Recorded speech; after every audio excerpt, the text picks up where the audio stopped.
Chase Field in the heart of Arizona, Phoenix, Arizona, the home of the Arizona Diamondbacks. But in the summer of 2023, it's the home of perfect game. Hi there, folks, and greetings from what they call Copper Square in downtown Phoenix. My name is Darren Sutton, and this is Perfect Game Weekly presented by Rawlings. Inside of Chase Field, it's not the D-backs now, though they're a great story. It's Perfect Games National Showcase, a gathering of 300 of the very best rising seniors in the nation heading into what can be called a preview of the 2024 draft. They're being tested, they're playing against one another, seeing where they stand and hoping to earn a spot on the Perfect Game All-American Classic roster. The third week of August, played right here, back inside of Chase Field. It's the 21st edition. So that's the show. We're previewing the future of baseball, understanding what it looks like, and also trying to learn why, in 117-degree weather, am I wearing a long-sleeve shirt? It is Phoenix, and I don't look very smart. I will wise up right now. Let's get inside.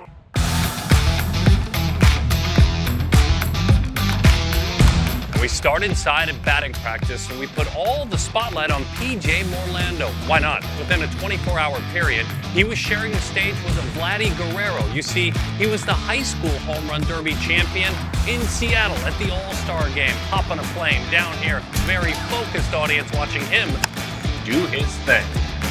So there's 24 hours, then there's what you've done, right? Yeah. Can you explain 24 hours later what this is like then? Yeah, absolutely. So I just got in about 3 o'clock. I made sure to get some food. Came here with no socks on, just my shoes. So to come out here and just try to do my best and perform to my best ability with all the best talent in the country. I mean, I almost took BP barefoot, so I mean that would have been pretty cool. Yeah, like Sid Finch back in the day. Yeah, pink bat, no shoes. It'd be pretty cool. Get out of here. I like that. And then there's the 60. There's no starter guns here, just off and running. It's laser timed. Michael Gupton, a couple of years ago, ran a sub-660, then headed off to South Carolina. Here, at this event, it was Dante Nori, the Michigander, running a 615. We've all been to a ball game, thrown for velocity, thrown to win a stuffed animal for our girl. This is different. You're throwing for the scouts. It's the outfield arms. You're trying to throw accurately, but you're trying to light up the radar guns. And of course, doing so, lighting up the radar gun, was a catcher here, Cade Arrambide, 102 miles an hour, matching the event record. And now on to the infield, where you want to be smooth, quick, and accurate. But let's be honest, you want to throw hard. Last year, Antonio Jimenez, 100 miles an hour at the Trop. This week, a trio of players led by Andre Modugno. They set the mark at 97. And now the catchers, or I like to call them the cornerstones. Look, all eyes were on catchers this year that were at this event last year. Blake Mitchell, Ralphie Velasquez both went in the first round. Then the view shifted very quickly to this year's class. Cade Arrambide, that guy, we talked about him through 102 from the outfield. He came in here and set a record of 1.70 pop time after tying it of 1.72. By the way, from the crouch, he also threw 90 miles an hour. Catchers. And this is where we end things, and it cools off right away. Great feature of Chase Field. It's a suite. You're poolside checking out all the action, whether it's PG or big league action, and it's a great place to celebrate. We saw the Classic winners do it last year. We've seen some other, mainly Dodgers teams, do it in previous years. All sorts of fun. When we come back, my conversation with Curiel, number 1, and Konnor Griffin, number 2. Poolside, Perfect Game Weekly, presented by Rawlings. We welcome you back to Perfect Game Weekly at Chase Field. Copper Square, they call it, downtown Phoenix, Arizona. And this is fun. This is a fun chance to talk to two gentlemen from two different places in the country. Heck, a couple of years ago, you guys had 2 different graduated classes. This is a ton of fun. So I'm going to start with you because you made a bold decision. And part of that evolution has been the USA baseball you've played, going to the Major League All-Star game representing, and then this event. How much fun has it been to jump ahead a year and take part with these guys? Man, I mean, it's been awesome, playing with these guys, competing with guys like Derek. I mean, I couldn't ask for anything better. It makes me better as a player, just being around them, getting to, talk to them, just see what they think about the game of baseball, and, it's awesome. It's really made me a better player. When you hear about a guy who's got the courage to jump in with you, like he is, Cam, and Eddie, what'd you think? I respected it 100%. I was really happy for Konnor and Cam and Noah Franco as well. And I think there's some other guys in that class that could definitely come up and play with us because it makes all of our original 2024 class members kind of like up our game because we don't want the younger guys to come in here and take our spots. But I mean, they've definitely been pushing us, and it's exciting to see how good they've played, and I'm really happy for them. Being number one, you were number one, in your former class. You are number one. What does that mean to you? Does it represent anything to you? Yeah, I mean, it definitely does.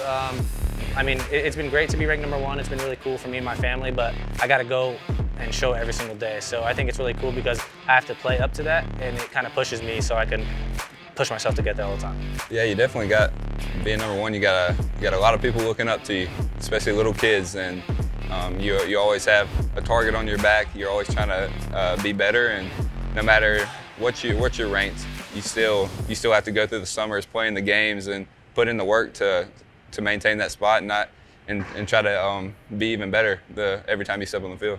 Either one of you ever sneak a peek on Sunday and Monday at the draft? Either one of you, you were there? Is that what happened? Yeah, I was there. I got to experience what it would be like if next year I were to get drafted, and it's pretty cool seeing those guys walk on stage, shake the commissioner's hand, and get the jersey, and just see the whole energy out of the crowd. And I mean, it was awesome getting to experience that.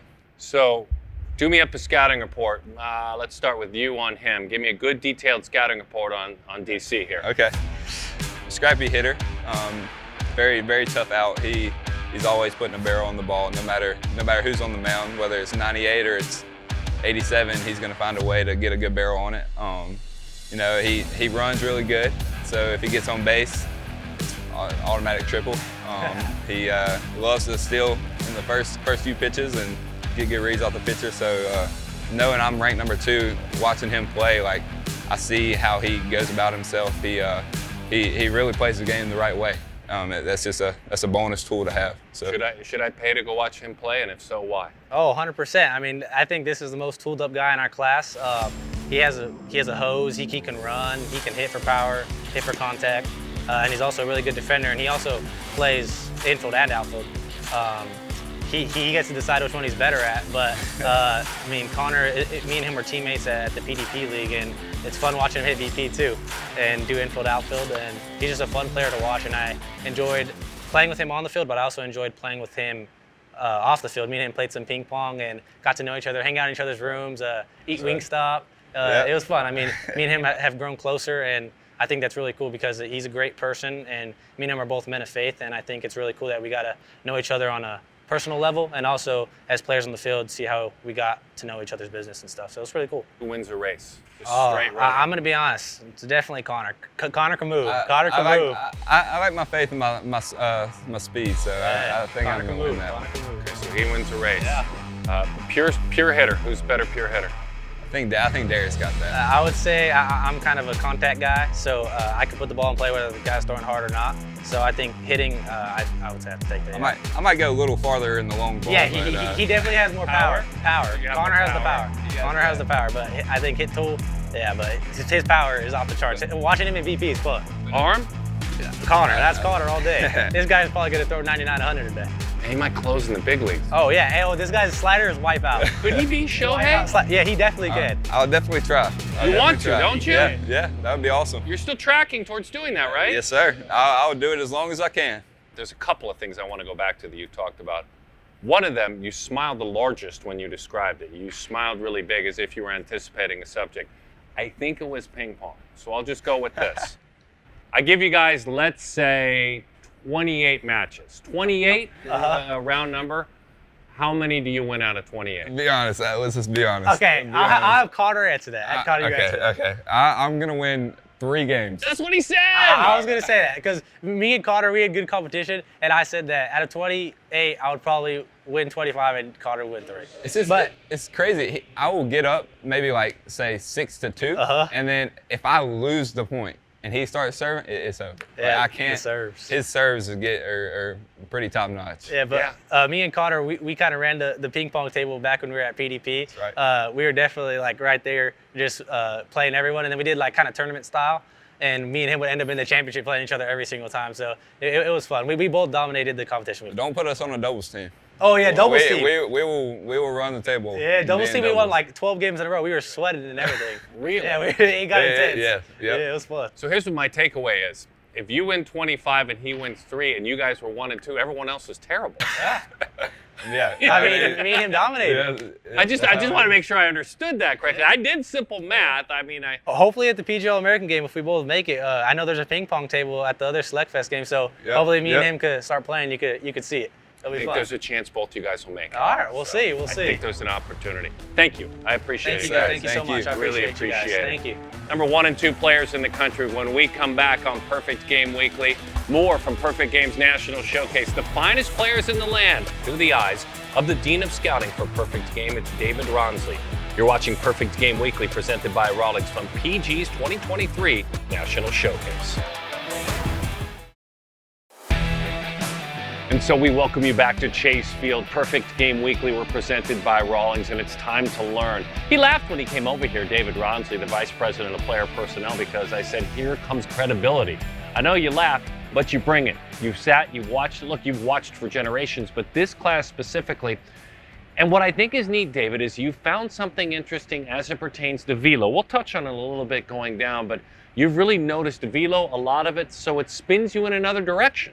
It does, and I think this is happening through baseball. In fact, it's obvious it's happening through baseball, but so far we have, a game and a half left at the Perfect Game National. We've had 51 pitchers touch 94 miles an hour or greater. And it used to be, if you touched 94 miles an hour, you were in the All-American game. Now we have kids who are touching 96, 97 who aren't going to be in the All-American game. The whole idea of velocity has changed so much, just not on the big league level, but this league at this level as well. And if you are a young pitcher today and you're thinking, hey, if I throw this hard, I'm going to get a scholarship, I'm going to get an All-American invite, it's not based on velocity. You're going to throw hard nowadays with all the training, with the nutrition, with the advanced stuff. Work on your pitches, work on execution. That's what's going to get you the big scholarship. That's what's going to get you an All-American invite, just not the big velocity number that pops, because everybody's doing that now. Keep an eye, as David mentions, these pitchers, but I'm not starting with the pitcher. I'm starting with a headline grabber. A man comes and homers at this event once. You talk about it for a long, long time. He homers twice. It's history. It never, ever happens at PG National. And Caleb Bonemer, a man out of Okemos, Michigan, came in ranked 50th. David, I'm guessing that will change.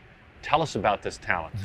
Caleb Bonemer's performance here might be the best performance ever at a PG National. I've been to, I think, 22 PG Nationals now, dating back to 2001. This one absolutely stands out. We're talking about a young man who's a pure shortstop, 6'1", 195, looks like it, 6'3", runner, big arm. He comes here, 107 off the bat on a single, 102 off the bat. Then he starts dropping bombs. Not one bomb, but 2 bombs. He's shown everything. You said he came in 50th, just a guy who needed to prove himself. I wouldn't doubt that he exits from here as the #1 prospect of the class. It's under discussion. I mean, he did everything you want to see a top prospect do, and that's no disrespect to the 49 people ranked ahead of him. He was just so good here, he was stunning. It's going to be exciting to see how he plays in events immediately following this event. Incredible. 2 homers in a single game. Never, ever happens.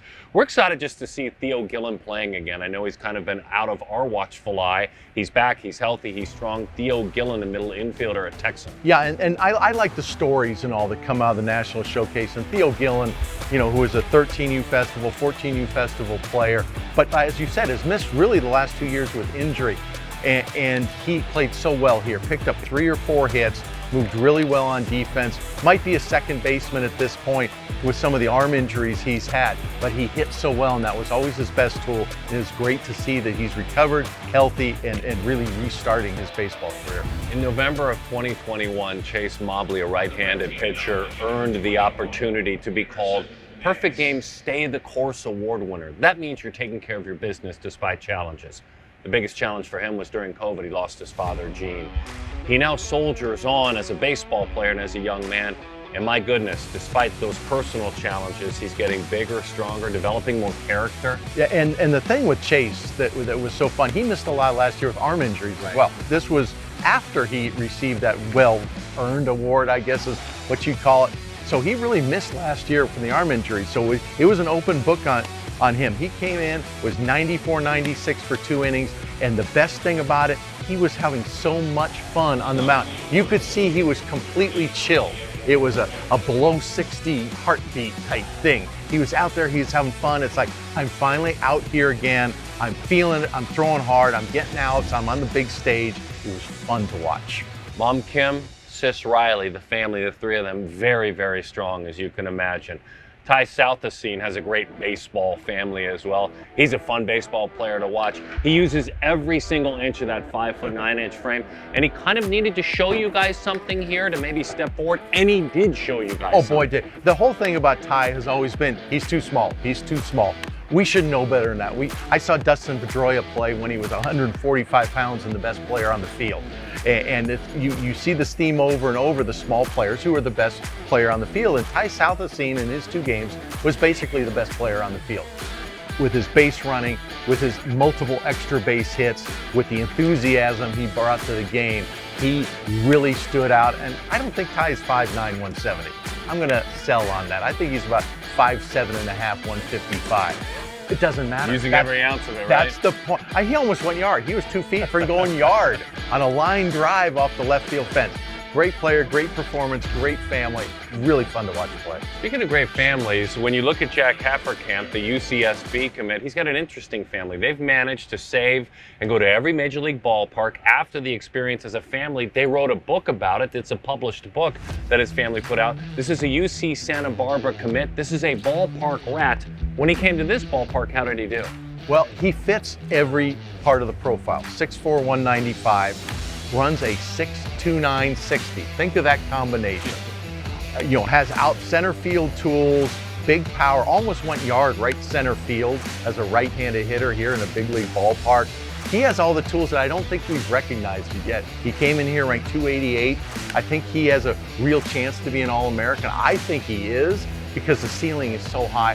Darren, I did not know that background on Haferkamp and his family, and now I'm like, wow, I really like this kid now. Hey, Bat Boy's in the Cactus League too when he can get free from school for the A's, for the Reds, comes down here.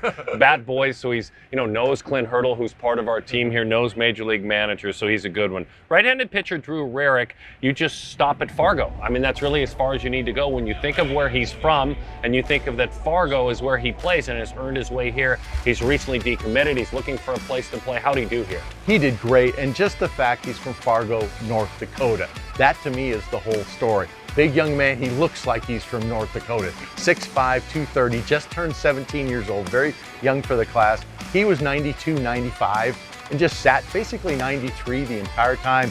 Nice slider in the low 80s, was very polished. And we were talking about on air when we were broadcasting about, he's the complete package. Very intelligent kid, lots of outside baseball interests, but he has a very bright future on the mound and a great personal background to back it up, and he's always going to have a nickname. He's going to be Fargo in every clubhouse he plays in.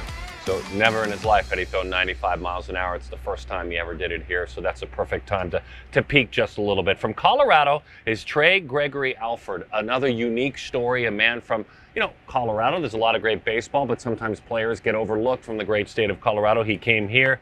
My goodness, I know that the rate, I know everybody's throwing hard according to what you're saying, but he threw really hard, 97. Yeah. And this is a player that we knew coming in less about than any of the players. If we have 320 players here, we know less about Trey Gregory-Alford than any of them. He came in through 1 inning, maybe 12, 14 pitches, 95, 97 with a hellacious mid-80s breaking ball. And it's like, wow. And he just threw 1 inning. It's like, I want to know more about him. I want to know more about him. I want him to see him throw more. But what we saw was spectacular. And I think this is an example of a young man's life changing in just a couple minutes. He was not known, not ranked, nothing. And now he might be an All-American, and every scout here saw him with that stuff. Well, I love that extra add-on, half inning, if you will, an opportunity for a pitcher on a recommendation to show out. Everyone was watching the stream, too, if they weren't here. That's what makes it fun. Finally, Hunter Carns, playing right over our shoulder right now. He's a Florida State commit and a guy who you think a lot of, you thought a lot of. And then he becomes the second guy this week to homer twice with you watching. Incredible. Yeah, we were literally 5 minutes before Hunter Carns hit a ball in the left field stands talking about All-American catchers, who's going to be on the team. And I had said, hey, I'm a Hunter Carns guy. He's a 6'4" runner, highly athletic, and I think that highly athletic catcher is a thing that's going to become much more prominent in Major League Baseball and in the scouting circles. And we are literally talking about catchers. He goes yard. It's almost like he heard us talking and say, let me add another little note to my resume here. But a high energy player, very athletic, and to see the power, that was just a bonus. He's a catcher, and a lot of them chasing the lead pace car. And thank you for your insights, by the way. The pace car is Cade Arrambide. He hopped in the outfield. He set records. He got behind the plate. He set records. When we come back to Perfect Game Weekly, how did he do it? How did he prepare? How has he evolved as he heads into the top of the 2024 draft class? This is Perfect Game Weekly from Chase. We're presented by Rawlings. We welcome you back to Perfect Game Weekly. We are presented by Rawlings. When you think about a national showcase, every athlete here, they prepared to perform. But it's another thing to show up and perform. And I mean really perform and stand out. Remember, these are the best players in the country. That's exactly what Cade Arrambide did. Look, he's been under the spotlight for a long time, and deservedly so, but somehow he managed to come here and get better. Cade changed this showcase on his own. Here's the story of how he did it. I'm Cade Arrambide from Tomball, Texas. Cade Arrambide, number 0 on that jersey. Straight A student and honors student. Junior National Young Leaders Conference, went to Washington, D.C. Base hit left field. 13U was really like my breakout year. I had a really good summer, and that's when I got invited to the 13U Select Festival. It was the first year for that event. Something just clicked in my head. I'm not stopping here. I want to be the best player every time I walk onto the field. I want to step up. I want to be a step ahead of all these guys. Cade Arrambide, Tomball, Texas, LSU commit. There might be some fireworks on this one. There's already 102 up there and another 100. He's going to find out. Yep. A little bit of a roar from the crowd, too. Yeah.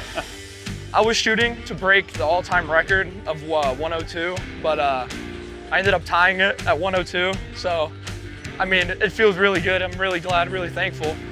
But just tied it. I work day in and day out, busting my butt as hard as I can so I can be the best possible player on the field.